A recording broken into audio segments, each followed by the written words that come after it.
గురుకుల పాఠశాలలో మౌలిక సౌకర్యాలు సైతం కల్పించలేని దుస్థితిలో కాంగ్రెస్ ప్రభుత్వం ఉందని బీఆర్ఎస్వి రాష్ట్ర కార్యదర్శి కడారి స్వామి ఆవేదన వ్యక్తం చేశారు. అధికారంలోకి వచ్చి సంవత్సరం కావస్తున్నా విద్యార్థులకు అందాల్సిన ఎలాంటి వస్తువులు నేటి వరకు అందించలేదన్నారు. బీఆర్ఎస్వి గురుకుల బాట కార్యక్రమంలో చివరి రోజు సందర్భంగా గురువారం నల్గొండలో ఏర్పాటు చేసిన ప్రెస్ మీట్లో బీఆర్ఎస్వి రాష్ట్ర కార్యదర్శి కడారి స్వామి, రాష్ట్ర కార్యదర్శులు బొమ్మెరబోయిన నాగార్జున, కట్ట శ్రీనివాసులతో కలిసి మాట్లాడుతూ బీఆర్ఎస్ వర్కింగ్ ప్రెసిడెంట్ కేటీఆర్ ఆదేశానుసారం ఆర్ఎస్ ప్రవీణ్ కుమార్ సారథ్యంలో బీఆర్ఎస్వి రాష్ట్ర కమిటీ ఆధ్వర్యంలో 33 జిల్లాలకు 33 మందిని ఇన్ఛార్జీలను నియమించి గురుకుల బాట కార్యక్రమం ద్వారా గురుకులాలలో నెలకొన్న సమస్యలపై అధ్యయనం చేయడం జరిగిందని చెప్పారు. ఈ గురుకుల బాట కార్యక్రమంలో భాగంగా గత కొన్ని రోజులుగా నల్గొండ జిల్లాలోని 6 నియోజకవర్గాలలో ఉన్న గురుకుల పాఠశాలలు సందర్శించి గురుకులాల విద్యార్థులు ఎదుర్కొంటున్న సమస్యలను తెలుసుకోవడం జరిగిందని చెప్పారు. ప్రస్తుత ప్రభుత్వం సంవత్సర కాలంలో విద్యార్థులకు అందాల్సిన కనీస మౌలిక సదుపాయాలు అందజేయలేదని ఆవేదన వ్యక్తం చేశారు. దుప్పట్లు, కాస్మెటిక్ ఛార్జెస్, గుడ్లు, స్నాక్స్ ఇవ్వడం మర్చిపోయారన్నారు. ఇదేమని అడిగితే ప్రభుత్వం నుంచి నిధులు మంజూరు కాలేదన్న సమాధానం వస్తుందని చెప్పారు. గురుకులాల పట్ల ప్రభుత్వం నిర్లక్ష్యం వహిస్తుందని అన్నారు. గురుకులాలలో చేసిన అధ్యయనాన్ని కేటీఆర్కు అందజేసి రాబోయే రోజులలో గురుకుల సమస్యల పరిష్కారానికి కార్యాచరణ రూపొందించనున్నట్లు తెలిపారు. అలాగే ఎమ్మెల్యే పాడి కౌశిక్ రెడ్డిపై అక్రమ కేసు బనాయించి అరెస్టు చేయడంతో పాటు పరామర్శించడానికి వెళ్లిన మాజీ మంత్రి హరీష్ రావును అరెస్టు చేయడాన్ని ఖండించారు.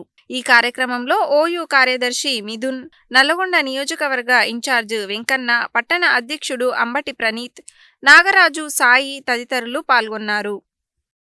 బీఆర్ఎస్ పార్టీ వర్కింగ్ ప్రెసిడెంట్ గారు గురుకుల పాఠశాలలో ఎదుర్కొంటున్న సమస్యల మీద, గురుకులలో చదువుతున్న విద్యార్థులు ఎదుర్కొంటున్న సమస్యల మీద, పరిస్థితుల మీద ఆర్ఎస్ ప్రవీణ్ కుమార్ సార్ గారి సారథ్యంలో 33 జిల్లాలకు 33 బీఆర్ఎస్వి బృందాలను పంపించడం జరిగింది.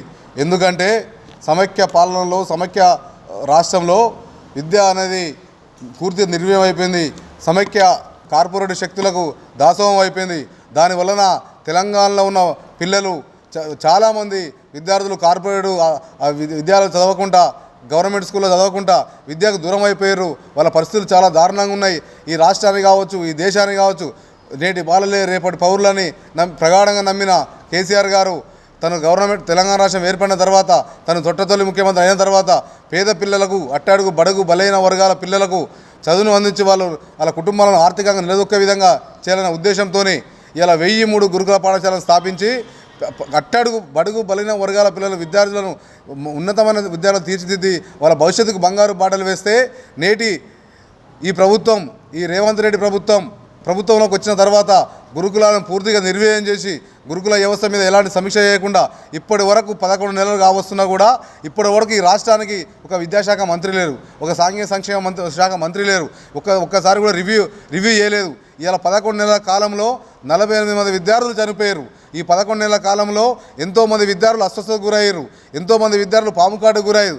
వీటి మీద చర్చ పెట్టకుండా, వీటి మీద రివ్యూ పెట్టకుండా ఇలా కేవలం ఆయన ఆడంబరాలకు బీఆర్ఎస్ పార్టీ తిట్టడానికే ఆయన పరిమితం అవుతుంది తప్ప ఇంకోటి లేదని మా బీఆర్ఎస్ పక్షాన ఆయనని హెచ్చరిస్తూ ఉన్నాం. రాష్ట్రం తెచ్చిన తొలి ముఖ్యమంత్రి కేసీఆర్ గారు మరి ఏదైతే గత 14 సంవత్సరాలుగా తెలంగాణ రాష్ట్రం అంతా తిరుగుతూ నిజంగా కూడా అట్టడుగు నిమ్మ వర్గాలైనటువంటి విద్యార్థులకు అందరూ కూడా విద్య అందట్లేదు, బడుగు బలహీన వర్గాల విద్యార్థులు ఎవరు కూడా చదువుకోలేరు, విద్యకు దూరంగా ఉందని చెప్పేసి భావించి 2014లో బీఆర్ఎస్ పార్టీ అధికారం రాసిన మరుక్షణమే మొట్టమొదటి అసెంబ్లీలోనే తీర్మానం చేసి మరి దేశంలో ఎక్కడ లేని విధంగా ఈరోజు 1100 గురుకుల పాఠశాలలు ఏర్పాటు చేసి ఎస్సీ, ఎస్టీ, బీసీ, మైనార్టీ విద్యార్థులకు నాణ్యమైన విద్య అందించి గత 10 సంవత్సరాలు ఒక పండుగలాగా ఏదైతే మరి కార్పొరేట్ మినిస్టర్ కొడుకులు మరి ముఖ్యమంత్రి కొడుకులు ఏ విధంగా చదువుతారో అదే స్థాయిలో కూడా ఒక కార్పొరేట్ ధీటుగా ఈరోజు గురుకుల పాఠశాలను స్థాపించి నాణ్యమైన ఆహారంతో పాటు నాణ్యమైన విద్యను కూడా అందించి ఈరోజు వాళ్ళందరూ కూడా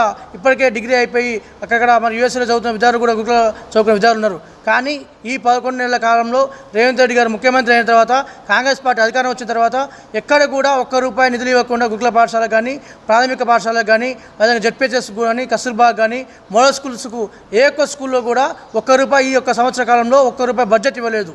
ఎందుకు ఇవ్వట్లేరంటే విద్యను మొత్తం దుర్వినియోగం చేస్తుండు. ఎందుకంటే తన పాలన మొత్తం తన దోచుకోవడం తప్ప కానీ ప్రజలకు అందించాలి, విద్యార్థులకు అందించాలని చెప్పేసి విద్యార్థుల బాగా కోసం పేరుకే ప్రజాపాలన చెప్పిండు. ఈరోజు దగా పాలన నడుస్తుంది, విద్యార్థులు అందరూ మోసం చేస్తున్నాడు. విద్యార్థులకు ఏం చెప్పినావు నువ్వు? ఈరోజు 5 లక్షల రూపాయలు గ్యారంటీ కార్డు ఇస్తాను, ఇవ్వలేదు. మరి మా మహిళా విద్యార్థులకు ఏమి ఇస్తాను చెప్పినావు? స్కూటీలు ఇస్తాను, అవి ఇవ్వలేదు.